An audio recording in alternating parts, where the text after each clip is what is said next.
of oil crisis, bagamat hindi dapat, no? Yan. Pero ang nangyayari po, tayo na lang din ho ang Tayo na nagtutulungan. lang ang nagtutulungan para na sa ganun ay makaluwag-luwag naman kahit papaano matulungan yung ating mga kababayan, especially yung mga nasa laylayan ng lipunan.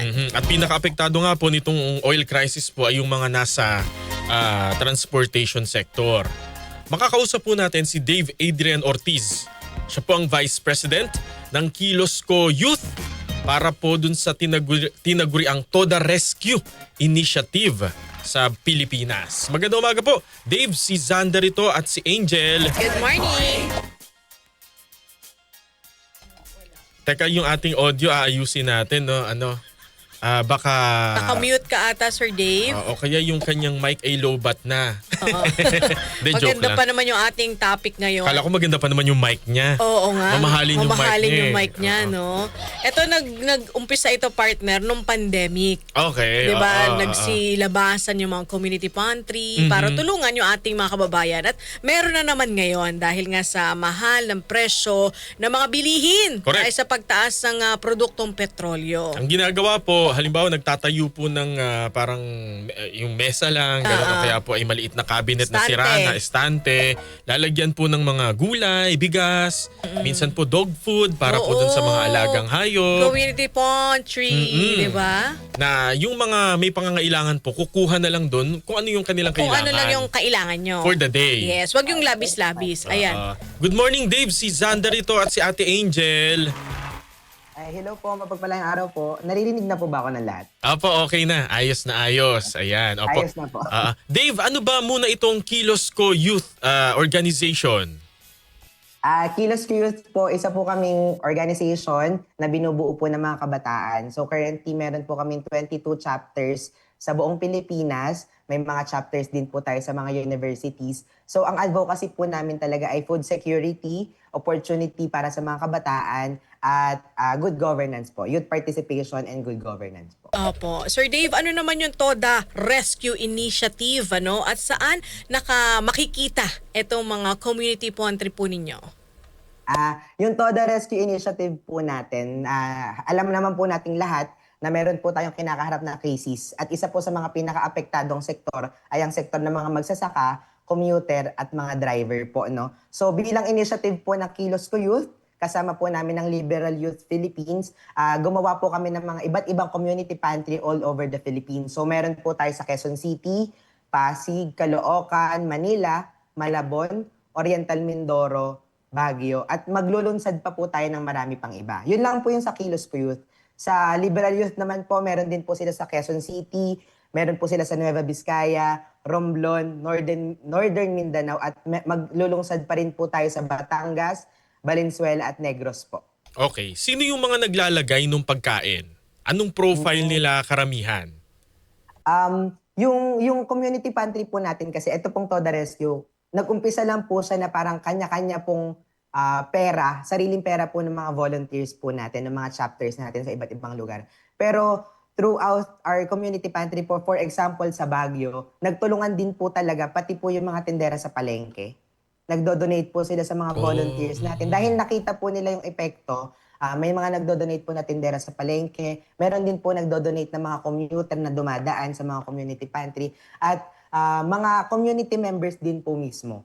Pero mostly po, yung start po talaga ng community pantry sa amin din po talaga galing sa mga donation drive po na pinalabas namin sa iba't ibang Facebook page ng Kilosco Youth. At ito pong suot kong t-shirt, binibenta po namin itong t-shirt na walang kulay ang gutom para masuportahan po yung community pantry sa buong Pilipinas. Opo. Sir Dave, gaano po ba kadalas isinasagawa itong pantry at gaano na yung karami yung mga natulungan po ninyo?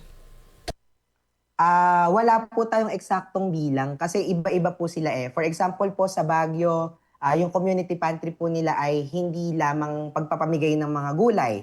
Sila po ay nagbibigay din ng mga pagkain. So sa isang araw po, minsan nakakapagbigay sila ng nasa 400. Pang-apat na araw na po nila.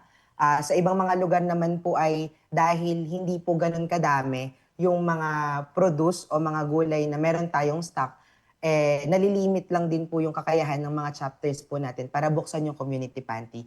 Pero total po, all in all, may partner din po kasi tayong NGO, Scholars of Sustenance Philippines. Nakipag-partner po sila sa office po net Senator Pangilinan na magligtas po ng mga gulay. So bukod po sa mga sariling efforts po ng mga chapter, ito pong si SOS at si office po ni Senator Pangilinan ay nagbibigay po ng gulay sa mga pantry natin gamit po yung Sagip Saka. So yun po yung parang nagtumutulong po na i-fuel po yung mga community pantry natin. So overall po, nasa 500 kilo na po yung naibibigay nilang gulay sa atin. At sinubukan po natin siyang ipamigay sa lahat ng community pantry natin sa buong Pilipinas. Oo. Na-curious lang ako dun, Dave, sa iyong t-shirt na walang kulay ang gutom. Oo. Gutom. Bakit Opo. ganyan yung battle cry? Parang sinasabi mo ba na ang Pilipinas alam mo yun, sapula saputi. Kumbaga parang super divided natin? Ang pananaw po namin kasi sa Kilos Youth, ramdam naman po natin yung division po sa Pilipinas. Lagi po tayong dinidivide ng mga kulay ng mga politiko. Pero kami po naniniwala na isa lang naman po yung pinagdadaanan ng mga Pilipino. Ito ay matinding kahirapan at gutom. Gutom po na lahat ay nararanasan ng lahat ng sektor. So naniniwala po kami na walang kulay ang gutom at walang kulay po ang pagtulong. So regardless kung ikaw ba ay pula, berde, o pink, or green, hindi po kami naniniwala na dapat ay may kulay lang tayong pinapanigan. Dahil kung lahat po tayo ay nakakaranas ng gutom, dapat lahat din po tayo ay gumagawa ng paraan para maibsan yung gutom. Kaya walang kulay ang gutom, walang kulay ang pagtulong, lalo na po sa panahon ng crisis. Napakaganda Yun po yung naman paniniwala. nun. Oo. At pwede yan mabili, Sir Dave, na ating Opo. mga kababayan para makatulong din sa isinasagawa ninyong community pantry. Opo. Pwede po. Nasa page po namin sa Kilos Youth. So pag bumili po sila ng t-shirt, yun po yung gagamitin nating fund para magpapatuloy po itong mga community pantry at makapagsagip-saka pa po tayo ng marami pang mga produce. Yung mga gulay po kasi na ibinibigay sa amin, kung pwede ko lang din pong pasadahan, ay ito po yung mga surplus na gulay. So Mga imbis sobra. po na itapon, opo. Imbis po na itapon, sinasagip-saka po ito yun nga po, ng SOS Philippines, saka po ng opisina ni Senator Kiko. At yun po yung naihahatid natin sa hapag ng mga kababayan po nating driver at mga magsasaka din. Mm-mm. Namomonitor nyo ba kung sino yung mga kumukuha? At meron ba kayong experience na parang, although bayanihan to, no, yung bang medyo nananamantala na kinuha na yung buong Lahat na supply, halos. ganon? Hindi na nagtira. Oo, hindi na nagtira. May ganon bang mga insidente? Sa operations po natin ng Toda Rescue ay wala pa naman po. Pero ang kadalasan po talaga naming nabibigyan, yun nga po, dinedirect namin na ibigay talaga sa mga jeepney drivers. Bukod pa doon, mga tricycle drivers, meron din po tayo mga nabibigyan ng mga ride-hailing app. Yung mga moto-taxi po. Pati yung mga nagde-deliver po ng mga pagkain. So yun po yung mga target natin. Pero hindi po natin nilalak doon. Nagbibigay rin po tayo doon sa mga napapadaan lang na gustong kumuha. Doon naman po sa tanong nyo, kung may nananamantala, wala naman po so far. Pero meron pong mga nagre-reach out sa mga donation channels natin para mang-scam, which is super nakakalungkot. Na imbis na dapat nagtutulungan ang mga Pilipino, dahil sa initiative namin mga kabataan, nagiging way pa po para makapanglamang sila. So nilalamangan na nga po tayo ng ibang mga nakaupo sa gobyerno, nilalamangan pa rin po tayo ng iba nating mga kababayan. At sana po ay maitigil ang ganong kultura dahil yun nga po, sa panahon ng krisis, tayo-tayo na lang din naman po yung magtutulungan. Kakalungkot naman yun kung ganun pa yung nangyayari. Tama, oo.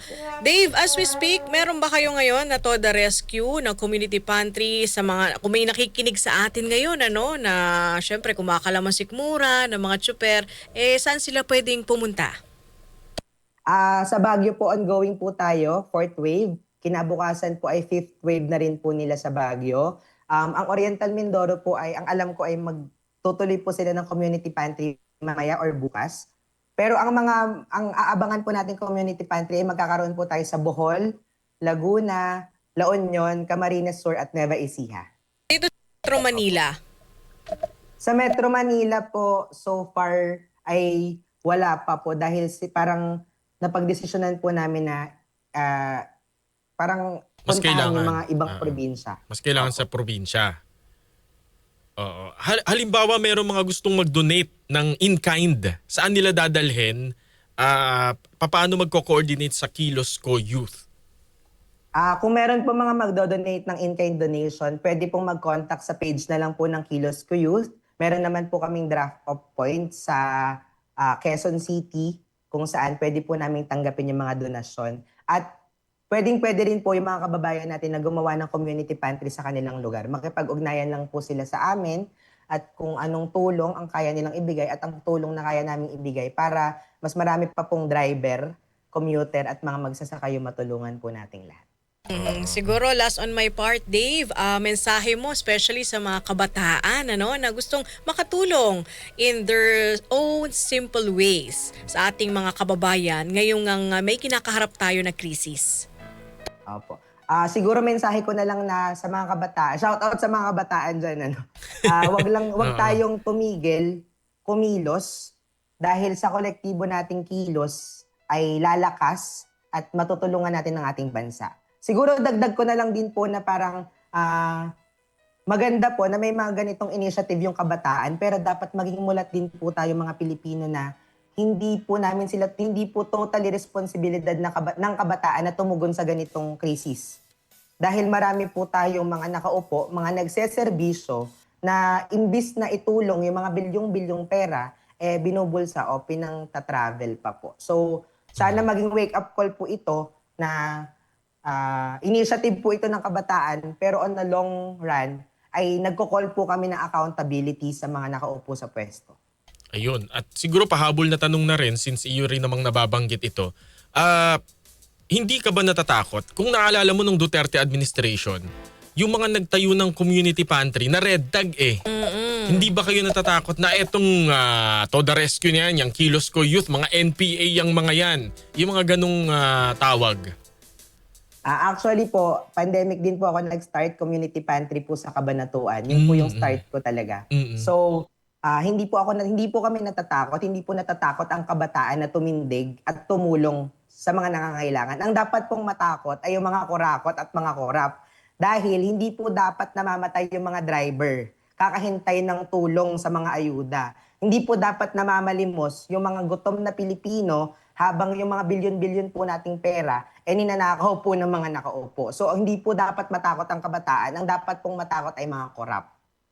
Sila po ang dapat matakot.